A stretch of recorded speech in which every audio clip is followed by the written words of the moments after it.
essa disciplina é uma extensão de pensamento computacional, justamente como você falou. Então, no primeiro período, o aluno tem esse primeiro contato, né, com o pensamento computacional, e aí, após essa disciplina, no segundo semestre, né, a extensão dessa disciplina é justamente ITP. Então, aqui em ITP, os alunos eles começam a aprimorar um pouco mais de tudo aquilo que eles viram em PC, né, os alunos falam, pensamento computacional, e Sim. começam a aprimorar as técnicas de programação de fato, né?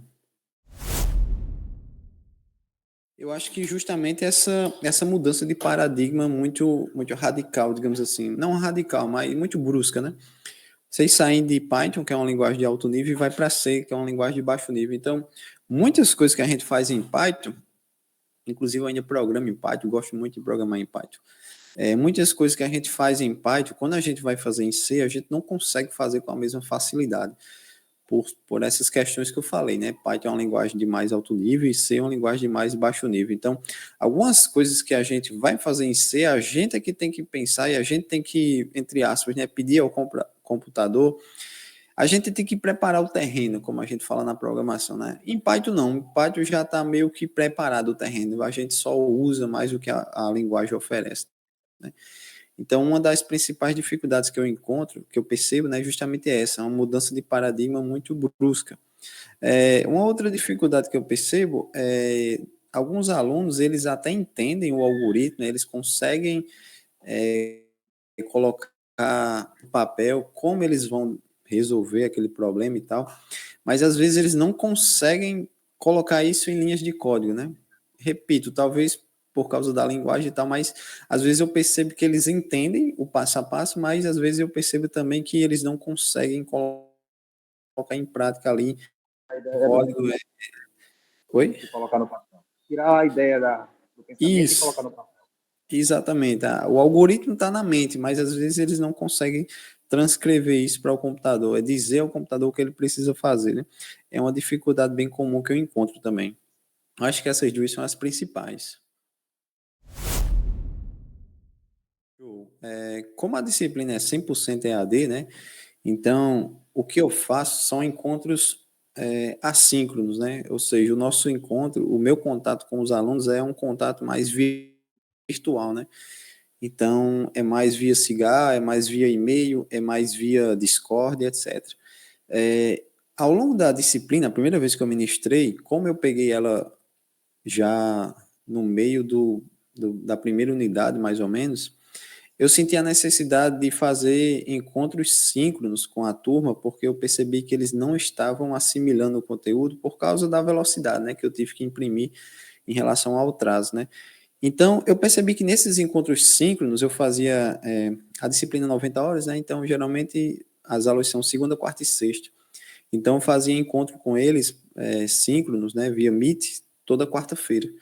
E aí eu percebi que isso ajudava muito a eles. Eles conseguiam tirar dúvidas mais facilmente, né? Aquela questão de uma aula presencial de forma remota, digamos assim, né? Através do Google Meet.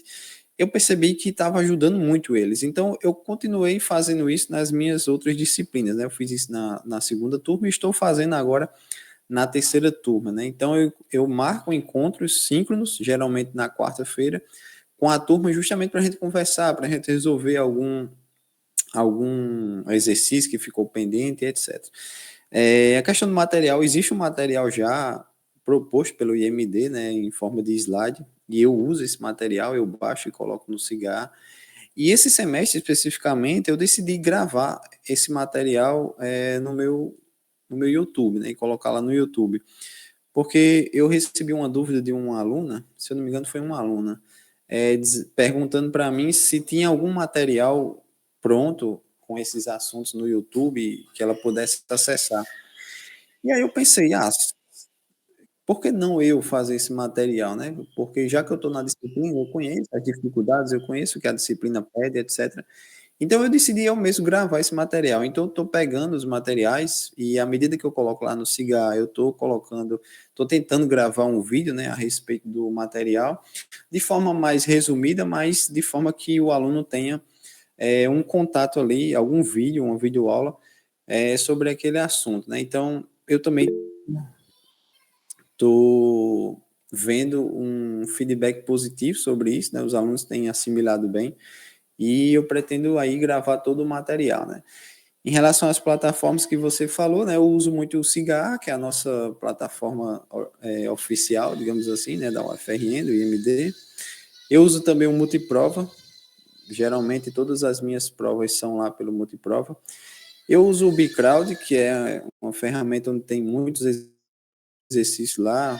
Inclusive, essa ferramenta ela tem sido utilizada até em entrevista de emprego, né? A galera tem selecionado alguns exercícios lá para passar em entrevistas de empregos, etc. E eu aconselho usar o Replit, né? Para deixar os códigos lá online e tal. Às vezes o aluno tem uma dúvida e aí compartilha comigo o link e aí eu consigo ajudar ele. Mas, de forma geral, são essas as ferramentas que eu utilizo, né? Tá. Particularmente, eu nunca vi nenhuma oportunidade de trabalho oferecendo a linguagem C, certo? Não estou afirmando que não tenha, eu nunca vi. Quando eu fiquei desempregado um tempo, eu procurei muito vagas de emprego, né? E aí, na pandemia, surgiram muitas oportunidades e tal. Particularmente, eu nunca vi nada em C, mas acredito que tenha sim, até por causa desses softwares legados aí, né, que já tem um tempo aí no mercado de trabalho, certo? Mas, assim, em termos de mercado de trabalho, eu acredito que a demanda seja um pouco menor. A demanda maior do C é justamente nessa parte de pesquisa, mais na academia, assim, porque, como eu falei, né, você vai utilizar ele bastante, a linguagem, né, vai utilizar bastante nesses dispositivos que têm pouca memória, né, como Arduino, etc. Então, muito provavelmente seja levado para fora em algum mercado de trabalho, alguma empresa que queira fazer uma manipulação de, sei lá, alguma temperatura ou algo do tipo. Então, onde tiver um dispositivo que use pouca memória, que precise de uma linguagem mais rápida, com certeza você vai estar presente. Então, é possível sim ter alguma ou outra vaga de emprego é, aí que solicita a linguagem C, mas eu particularmente nunca vi solicitando, certo? Geralmente eu costumo passar algumas listas de exercícios durante a unidade, valendo 3 pontos, e essa lista é nessas ferramentas que eu mencionei agora há pouco, né? Geralmente no Bcrowd eu coloco tudo lá porque já tem toda essa questão logística, como eu falei, né? Os problemas já estão lá, a própria ferramenta ela corrige, etc. Então facilita um pouco para mim e é uma ferramenta que está sendo muito utilizada no mundo afora, né? Então eu coloco listas de exercícios lá, valendo geralmente 30% da nota. E aí, algo que eu percebi ao longo do tempo, né, na verdade eu já trouxe isso desde que eu era aluno, geralmente os alunos eles perdem o prazo, né, pelos mais diversos motivos. Então, o que é que eu faço geralmente? Eu recebo essa atividade e elaborei uma fórmula matemática para penalizar o aluno, entre aspas, digamos assim, de acordo com os dias de atraso. Então, se o cara atrasou, mas ele fez, então eu não acho justo não receber a atividade do cara, né? Porque ele perdeu ali o prazo, seja porque foi o motivo, mas ele fez, né? E também não acho justo colocar a mesma nota para o cara que entregou na data, né? Então eu fiz essa fórmula para penalizar o aluno que atrasou um pouco, mas consigo dar uma nota a ele, não igual ao aluno que entregou na mesma data, né? Mas uma nota um pouco proporcional ao atraso dele, né? Em relação às provas, as provas são online também. Eu geralmente faço pelo Multiprova, que é a plataforma que o IMD usa aí, né? Eu cadastro lá, eu tenho as minhas questões já prontas lá, e às vezes eu modifico uma coisa ou outra, mas eu coloco lá essa prova para a turma, e aí agendo um horário, geralmente o horário da aula, né? E eu deixo a janela de tempo da aula que o aluno tem, digamos, de 8 às 10. E aí deixo lá e o aluno faz a prova e eu tenho essas informações, eu recebo as respostas, aí consigo corrigir, consigo colocar um comentário lá, consigo dizer onde o aluno acertou, onde o aluno errou, onde ele pode melhorar e etc. Então, minhas avaliações são dessas duas formas. E na terceira unidade, geralmente eu passo um projeto mais completo, digamos assim, né, onde eu coloco alguns problemas e deixo os alunos à vontade para que eles possam escolher qual problema eles querem resolver. E aí eu marco um encontro síncrono como esse para que o aluno me explique o que foi que ele fez ali, né? O que foi que ele pensou, o que foi que ele usou. E aí eu elaboro um documento dizendo o que eu espero receber, né? Quais são os requisitos mínimos, quais são os requisitos obrigatórios e quais são os requisitos opcionais. Então, na apresentação, eu tenho como saber se de fato aquele aluno fez realmente aquele projeto, né? Geralmente eu coloco em grupo, então é uma forma de eu avaliar também se o grupo todo participou daquilo, né? E não um ou outro aluno que fez, certo? Geralmente eu procedo dessa forma. Perfeito. Acho que enquanto docente a gente tem que direcionar os alunos num caminho que a gente já passou e ou a gente errou ou a gente acertou.